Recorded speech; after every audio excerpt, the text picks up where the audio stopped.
Sponsored by George Sink Injury Lawyers. And the first half of the day has brought us mainly dry conditions, but from now all the way until about 8 p.m. we'll get a chance to see some scattered showers and possible storms. Although quite a few people right now enjoying the beach, and that's because we have a nice blue sky. Again, we are dry. We also have temperatures that are slowly trying to warm up. Right now, a live look at our radar and satellite. There's some areas looking at a stray shower. Most of the rain, though, is staying for parts of Georgetown. Heavy rain at that, and even some strong wind gusts. We are expected to see that chance continuing now all the way as we head into, again, about 9 p.m. But most of the day is going to really just be warm, just like what we've been seeing. Temperatures are going to range in the upper 80s, and then we'll slowly start to cool back down into those upper 70s. We'll have more on how long this will last coming up in just a few minutes. Coverage you can count on at noon starts now. Thank you for joining us for local coverage you can count on. I'm Jevin McCoskey. News 13 is your local election headquarters, and the stage is now set for this November's South Carolina U.S. Senate election. It appears that interim Senator Darlene Graham will replace her late brother Lindsey Graham on the Republican ticket. According to these unofficial results, Graham had 52% of the vote, with Congressman Ralph Norman earning 48%. Results are expected to be certified tomorrow. Governor McMaster appointed Graham to serve out the remainder of her brother's term in July, shortly after his sudden passing. Graham picked up the president's endorsement when deciding to run for a full term. Here's what she had to say about her win at her watch party in Columbia last night. We cannot and must not allow Democratic Socialists to gain a foothold in our conservative state like South Carolina.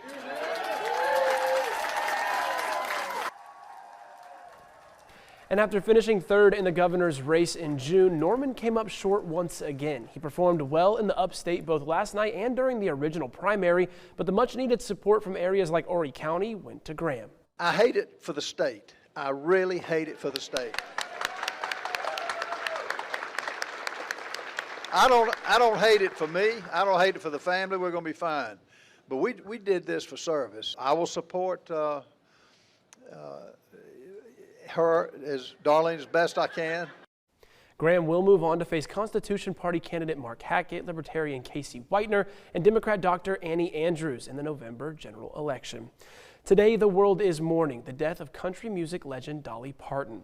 Parton's team confirmed that she died after a brief battle with cancer, peacefully and surrounded by family in Nashville. Born in Tennessee, she went on to write hundreds of iconic songs like Jolene and 9 to 5, earning 55 Grammy nominations and 10 wins. But beyond her music, many say they will most remember her lifetime of giving. Dr. Dodie Hodges, who leads the Palmetto Literacy Council, says that Parton's efforts to promote children's literacy left a lifetime impact on thousands of families across the Grand Strand. Chills, sadness, shock. And we took a moment of silence because she's a heck of a woman. It's a treasure that never leaves. Nobody can take that experience away from you because you read the book. Mm-hmm. How cool is that? Parton's name is also tied to entertainment right here on the Grand Strand, from the Dixie Stampede to what is now Pirates Voyage, where a memorial is set up outside for her. Dolly Parton was 80 years old. It was announced on Tuesday that 2 Conway men have now been sentenced to life in prison for a deadly 2023 home invasion. The solicitor's office says Sean Page Jr. and Franklin Vereen Price were convicted of murder, first-degree burglary, and conspiracy. The conviction comes after the December 2023 killing of Ron Riggins at his home on Kings Crest Drive. Page and Vereen Price were convicted of breaking into Riggins' home while armed. Riggins' wife addressed the court during the sentencing, saying she wouldn't wish this on her worst enemy and that she is struggling to raise their 4 children alone. The Myrtle Beach police are asking for help identifying a body that was found more than 2 weeks ago. Police said the body was found around the 1000 block of Highway 501 on August 8th. The person did not have any identification, a phone, or any identifying belongings or tattoos. Investigators have searched local, state, and federal databases, but have not been able to identify the person. Police did, however, post a forensic post-mortem illustration intended to show representation of the person's appearance. The police are asking anyone with information to contact them. Florence police say a man was arrested on a hit-and-run charge after a pedestrian was left critically injured Monday night. Taquan Burgess was charged with hit-and-run resulting in great bodily injury, among several other charges. Officers responded at around 8:45 Monday night to the area of Church Street and Palmetto Street for a hit-and-run involving a pedestrian. The victim was found and taken to the hospital with life-threatening injuries. Officers located Burgess's car using flock cameras. Georgetown planning commissioners are supporting the city's Community Appearance Board, or CAB, as it could potentially be discontinued by the city. The board is made up of a handful of volunteers tasked with managing developmental rules and regulations in parts of the city. It was created in recent years and works alongside the city's Architectural Review Board. The city's Planning Commission held a meeting last night, and many attended to say what they want to keep the board. If someone's building a new building within the corridor, if they're redoing signage, within those conditions, that's where the CAB becomes an important component for our citizens. I'm a business owner, small business owner here in town as well. So the success of Georgetown relates to the success of small businesses here in town. And we're definitely here to make sure that our city moves forward in the best step possible, and dissolving the CAB is definitely not a good step forward. Some also fear that the removal of the CAB could have an impact on the redevelopment of the former steel mill in Georgetown, which currently falls under the CAB's responsibility. The Planning Commission unanimously voted during the meeting to keep the board, but it will ultimately be up to the City Council to vote on that at their next meeting in September. The South Carolina Department of Environmental Services is partnering with leading environmental organizations to launch an on-demand Living Shorelines training course.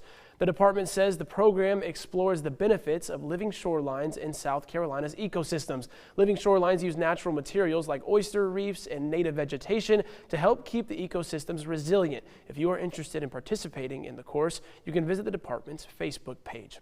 Breaking news out of Hollywood. Actor Tim Curry has died at the age of 80. Curry was best known for his roles in the Rocky Horror Picture Show, Legend, Clue, and It. Curry received an Emmy Award as well as being nominated for a Grammy Award and 3 Tony Awards. Curry was also a singer and released 3 albums in the late 70s and early 80s. News 13 on-time traffic, sponsored by Joy Law Firm. Just call Joy. And to look at your afternoon commute, we are continuing to see anywhere on 501 that we are going to have just a little bit of some light commuter traffic going on. From 501 Highway 544 to Carolina Forest, drive times are moving about 12 minutes. 17 Farrell Parkway to Glens Bay will take you 8. 17 Mr. Joe White to 82nd Parkway right now is moving about 10 minutes. No slowdowns on I-95 all the way up to Lumberton. And for parts of South Irby Street, just some very light traffic going on.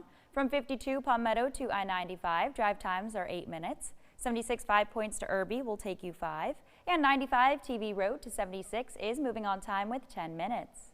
All right, Krista, thank you so much. Well, President Donald Trump's trade war with Canada is ramping up, and now both countries are hitting each other with tariffs as high as 50%.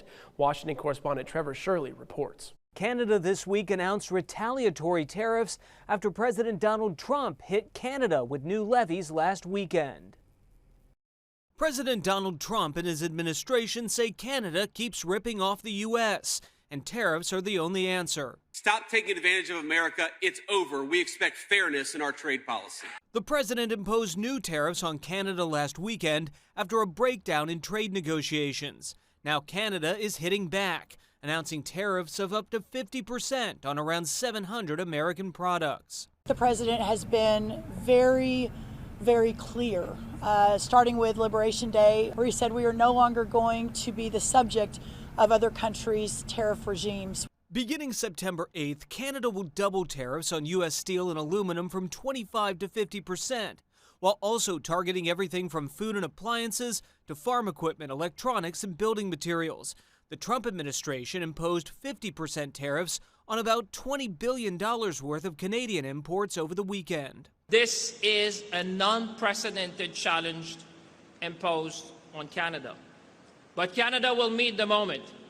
Canadians will meet the moment. We will meet the moment together. Democrats say Canada has long been one of America's closest allies, and the tariffs are now pushing Canada closer to Europe and Asia. The president has started a trade war that is hurting Americans at all angles. The president says his tariff strategy is designed to bring manufacturing and jobs back to the U.S. I've seen a lot of people doubt his decisions, and then I've seen them always work out in the trade realm especially. President Trump is also threatening to change the name of Lake Ontario to Lake America. In the meantime, the Canadian Prime Minister says he has no interest in new talks until the U.S. changes its position. Reporting in Washington, I'm Trevor Shirley for News Nation. Coming up on News 13, Meta reaching a settlement with dozens of states to resolve teen social media addiction cases. We'll bring you that story on the other side of the break. And a very typical August day with many of us looking at temperatures in the upper 80s, lower 90s, and we'll get a chance for some afternoon and evening scattered showers and storms. More on those details after the break.